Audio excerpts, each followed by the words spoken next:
अपना radio 96.9 FM में आप सभी का स्वागत है। आप सुन रहे हैं हमारा विशेष कार्यक्रम अपनी सेहत। मैं हूं कविता शर्मा। दोस्तों, सितंबर माह को पोषण माह के रूप में सेलिब्रेट किया जाता है। ये पूरा ही महीना जागरूकता से भरा होता है उन माताओं के लिए जो कि छोटे बच्चों की परवरिश कर रही होती हैं, उन महिलाओं के लिए जो कि माँ बनने की अवस्था में आना चाहती हैं, उन माताओं के लिए जो कि गर्भ अवस्था में होती हैं। साथ ही साथ पोषण कोई एक दिन का कार्य नहीं है।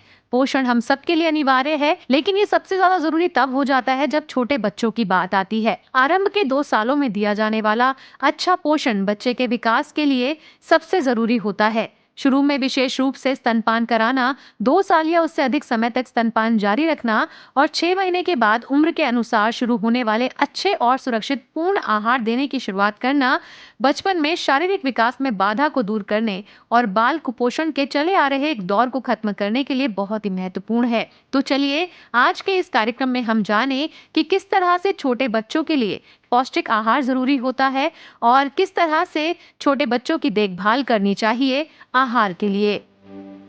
तो क्या है पोषण, किस तरह से हम सबके लिए जरूरी है, इन तमाम बातों पर जानकारी देने के लिए हमारे साथ जुड़ गए हैं डॉक्टर अंकुश। इनसे बात करेंगे। डॉक्टर अंकुश, आपका स्वागत है हमारे कार्यक्रम में। धन्यवाद और नमस्कार सबको।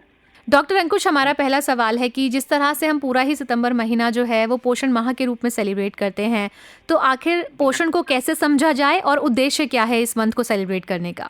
सितंबर में पोषण माह मनाया जाता है, जो एक राष्ट्रव्यापी उत्सव है। ये अभी जो चल रहा है वो 7th पोषण माह है। ये शुरू हुआ था 2018 में, जो बढ़ावा देता है स्वस्थ भारत के निर्माण को दिशा में कार्रवाई करने के लिए और भारत के कुपोषण की स्थिति पर ध्यान केंद्रित करने के लिए, या और बोल सकते हैं कि कुपोषण को दूर करने के लिए एक राष्ट्रीय पोषण अभियान शुरू किया गया था। इस वर्ष जैसे मैंने बताया कि 7वां चरण में पोषण माह अभियान एनीमिया को दूर करने के लिए, एनीमिया मतलब ब्लड में जो आयरन की कमी होती है उसको दूर करने के लिए और बच्चों के विकास की निगरानी के लिए, मतलब ग्रोथ मॉनिटरिंग, पोषण भी, पढ़ाई भी और पूरक पोषण जैसे महत्वपूर्ण विषयों पर ध्यान केंद्रित कर रहा है। बिल्कुल, आपने सही कहा कि पोषण भी, पढ़ाई भी, और इस साल जिस तरह के टॉपिक हैं कि एनीमिया उसमें एक सबसे बड़ी समस्या है। लेकिन डॉक्टर, जब एनीमिया की बात आती है तो एनीमिया की स्थिति जो है वो कब पैदा होती है और जिसके बारे में जागरूकता जो है वो होनी चाहिए?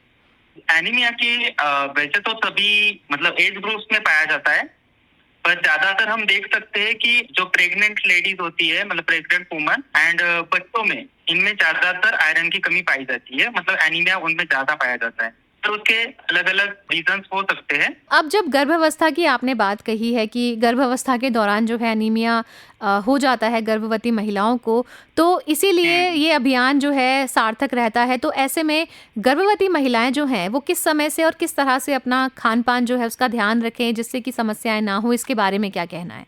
हाँ, जैसे हमें पता है कि गर्भवती महिला में वो एक साथ अपनी बॉडी के साथ अपने बच्चे के लिए भी न्यूट्रिशन प्रोवाइड करती रहती है। तो उसको पहली बात तो खुद का खाना बढ़ाना पड़ता है, जो खुद का आहार होता है उसको बढ़ावा देना पड़ता है कि वो बच्चे की नीड को भी पूरा कर सके। तो एनीमिया होने के लिए वही एक वजह है कि बच्चे की नीड भी पूरी करनी होती है, तो ब्लड में वॉल्यूम बढ़ जाता है फीमेल की बॉडी में, जो भी प्रेग्नेंट है उसकी बॉडी में। तो उसको ज्यादातर आयरन रिच जो फूड होते हैं ना, वो खाने की बहुत जरूरी होती है। जैसे कि हम बोल सकते हैं बीट जो होता है, बनाना होते हैं, उसके बाद मिलेट्स होते हैं, ग्राउंड नट्स, जैगरी, ये सारे फूड जो है आयरन रिच फूड माने जाते हैं। तो उनको अपने खाने में ज्यादा बढ़ाने चाहिए।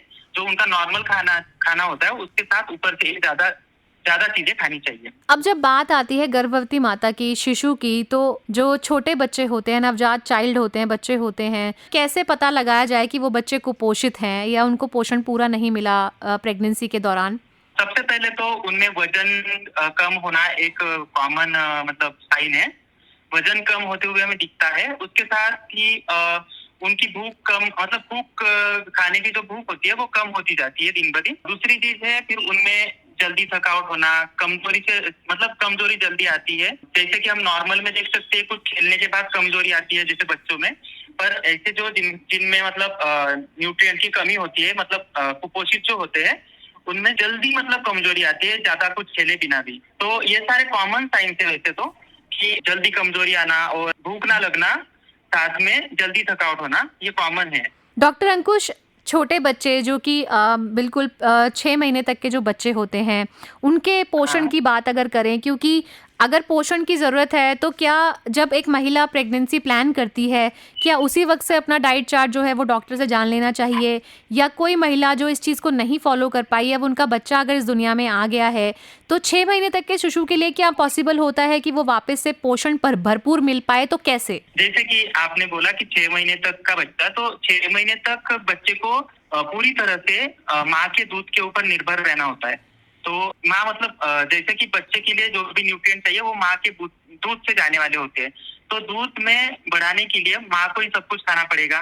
तो ड्यूरिंग लैक्टेशन, मतलब उसको हम लैक्टेशन पीरियड भी बोलते हैं, ठीक है।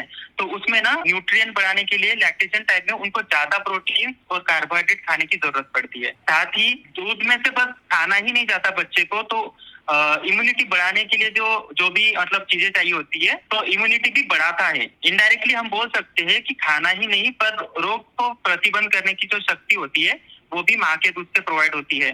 तो मैंने जो पहले चीजें बताई है एनीमिया दूर करने के लिए, वही चीजें लैक्टेशन के टाइम अगर जो बेबी के लिए जरूरी है, वही चीजें उसके लिए काम करती है। डॉक्टर साहब, लेकिन कई माताओं के साथ थोड़ी समस्या ये होती है कि या तो वो वर्किंग होती हैं, हाँ या फिर कई बार ऐसा होता है कि मिल्क प्रोड्यूस नहीं होता, तो बच्चों को दूध पिलाने में बहुत समस्या आती है, और जो नई नई पहली बार जो माँ बनी होती हैं उनको थोड़ी अवेयरनेस की भी कमी होती है।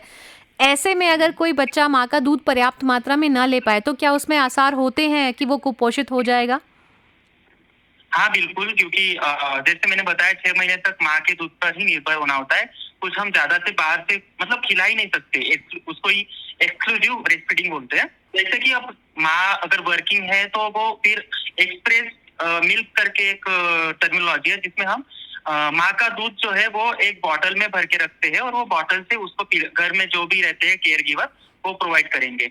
अगर दूध ही कम है तो उसमें फिर अदर ऑप्शंस में हम बफेलो मिल्क को ले सकते हैं, पर जैसे कि मैंने बताया माँ के दूध के बिना वो मतलब पूरी तरह से कंपोजिशन सेम नहीं होता है, ठीक है। उसमें ज्यादा फैट होता है या प्रोटीन कम होते हैं रिलेटिवली, तो फिर वो हम कॉम्प्रोमाइज करना पड़ता है वो चीजों पे। तो चांसेस थोड़े बहुत तो भी होते ही है कि बच्चा कुपोषित होगा, पर अगर ऑप्शन नहीं है तो हमें वो ऑप्शन चूज करने पड़ते हैं। तो ऐसी कंडीशन में बेटर रहेगा कि एक बार वो माताएं जो होती है वो पीडियाट्रिशियन को या उनके जो डॉक्टर है उनसे एक बार, मतलब फैमिली डॉक्टर है उनसे एक बार सलाह कर लें। जी डॉक्टर, यहाँ पे आपने मिल्क को स्टोर करने की बात कही। मेरा अगला सवाल इसी पे ही है कि जैसे आपने सॉल्यूशन दिया, आजकल तो बहुत सारे जो सेंटर हैं जहाँ पर कि अदर मम्मी जो हैं, कोई और माता भी जिनको मिल्क बहुत ज़्यादा आता है, वो अपने मिल्क Correct, को हाँ। निकाल करके ब्रेस्ट फीडिंग को स्टोर करा देती हैं।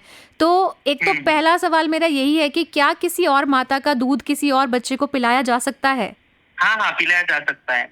और दूसरा सवाल ये है कि अगर खुद वो दूध स्टोर करके जाए वर्किंग मदर, तो क्या उसे फ्रिज में रखना पड़ता है? कितने समय तक वो चलता है? अगर एक बार बच्चा पूरा ना पी पाए तो क्या दोबारा उसी दूध को दिया जा सकता है?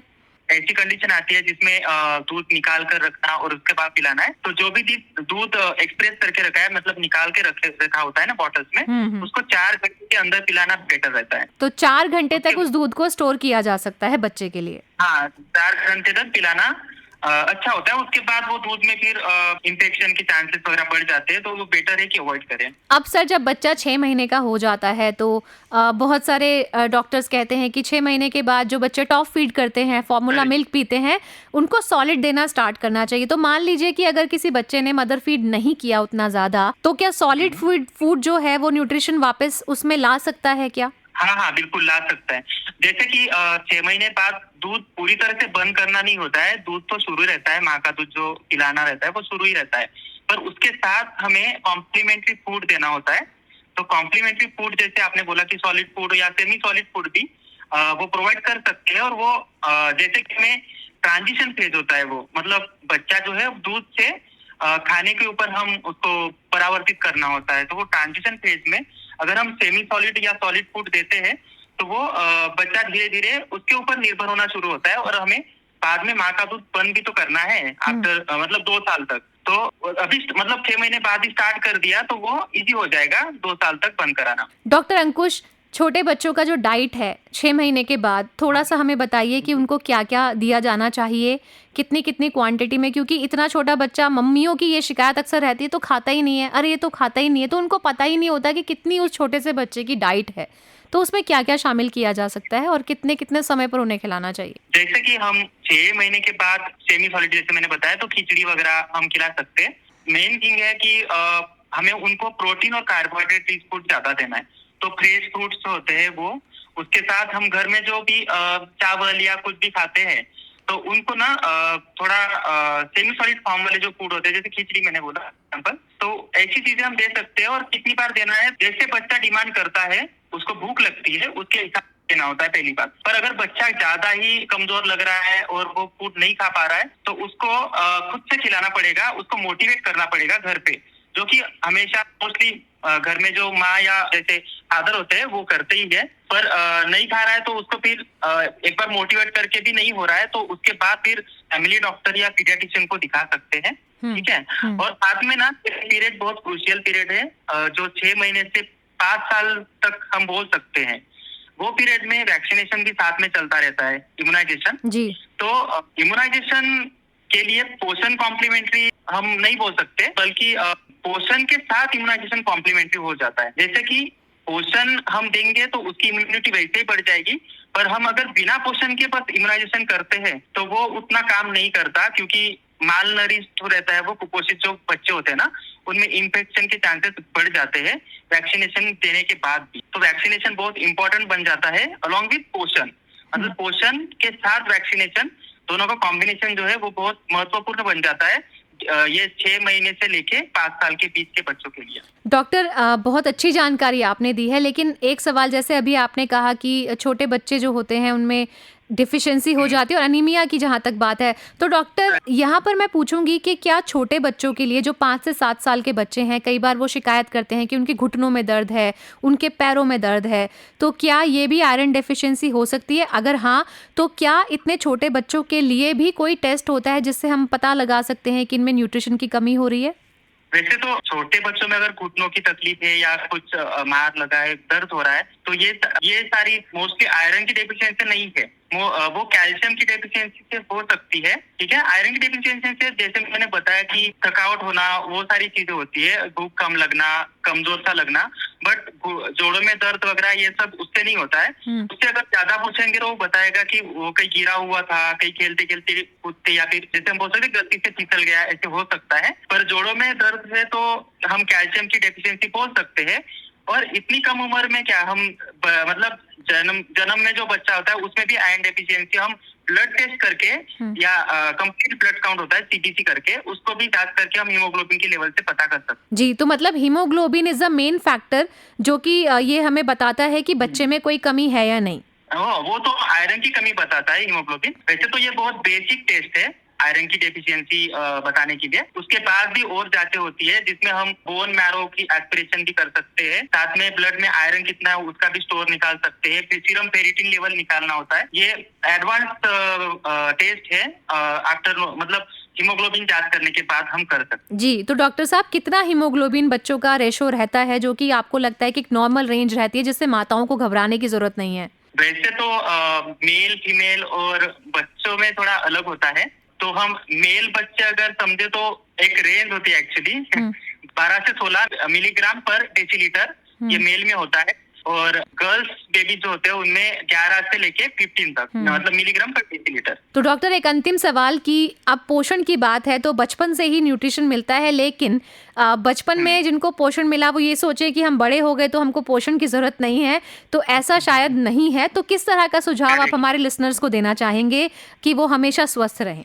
हाँ, इसमें मैं बोल सकता हूँ कि जैसे कि आपने बताया, बिल्कुल सही कहे कि पोषण जो है सारे एजेस में बहुत इंपॉर्टेंट है। ऐसा नहीं है कि बस बच्चों या प्रेग्नेंट मदर्स में ही इम्पोर्टेंट है, वो तो प्रायोरिटीज है, बट पोषण तो जैसे कि हमें पता है सारे एजेस में इम्पोर्टेंट है। तो ये ऐसे बोल सकते हैं जैसे कि हमारी ग्रोथ होती जाती है, हमारी डिमांड अलग अलग चीजों के लिए, मतलब अलग अलग पोषक घटक जो है उनके लिए अलग अलग हो जाती है। जैसे कि मैंने बताया कि जैसे हम एडोलसेंट या फिर किशोरावस्था में जाते हैं तो वो टाइम पे हमें बॉडी जो है बहुत सडनली ग्रोथ होती है, तो वो कंडीशन में हमें प्रोटीन्स की बहुत ज्यादा मात्रा लगती है। साथ में कार्बोहाइड्रेट और फैट भी लगते हैं।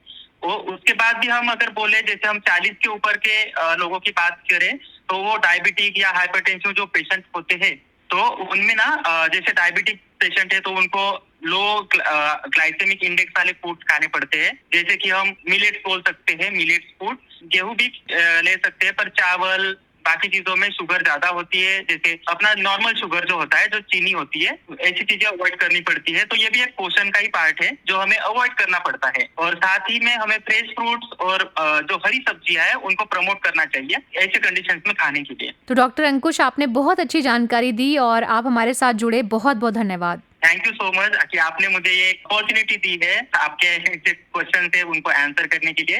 ये मेरे लिए एक अपॉर्चुनिटी मानूंगा कि मुझे आपके जो भी क्वेरीज है या फिर जो पब्लिक के क्वेरीज है उनको आंसर करने के लिए एक संधि मिली है। धन्यवाद आपको भी और सभी को नमस्कार। तो दोस्तों, पोषण कोई एक दिन का काम नहीं है। पौष्टिक आहार हम सभी के लिए रोजाना जरूरी है, चाहे कोई बच्चा हो या फिर युवा हो। हम सबके लिए पोषण के अलग अलग मायने हैं। तो अपने आहार में फलों और सब्जियों से सजी हुई थाली को शामिल करिए और एक अच्छे आहार को अपनी लाइफस्टाइल में अपना करके आप कुपोषण से दूर रह सकते हैं। इन्हीं शब्दों के साथ कि सही पोषण होगा तभी देश रोशन होगा, सुनते रहिए अपना रेडियो 96.9 FM। कविता शर्मा को दीजिए अनुमति। नमस्कार।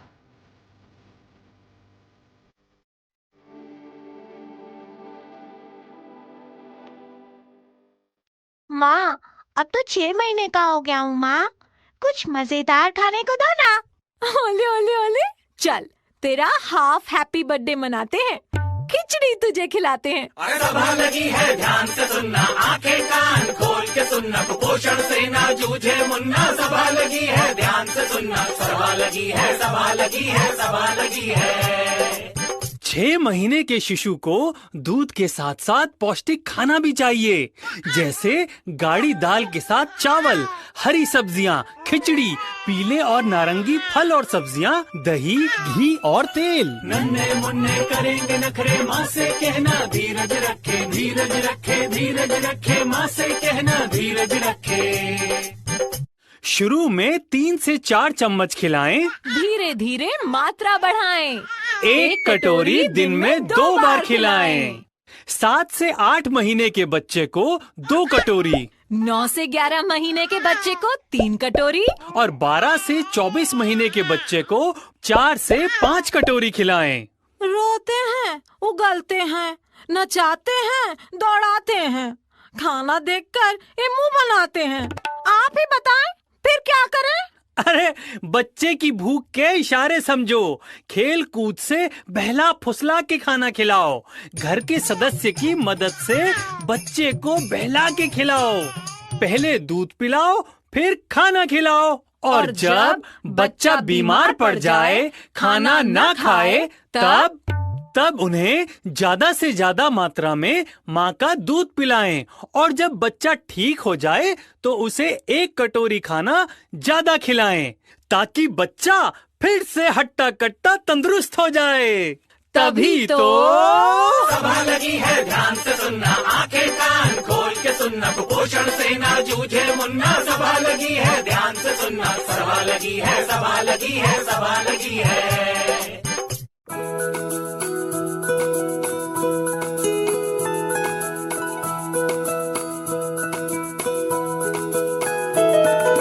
मेरी ख्वाहिशें, मेरे अरमान, मेरा बस यही सपना, जिंदगी में हर कोई समझे हम सफर मुझे अपना, अपना, बस अपना।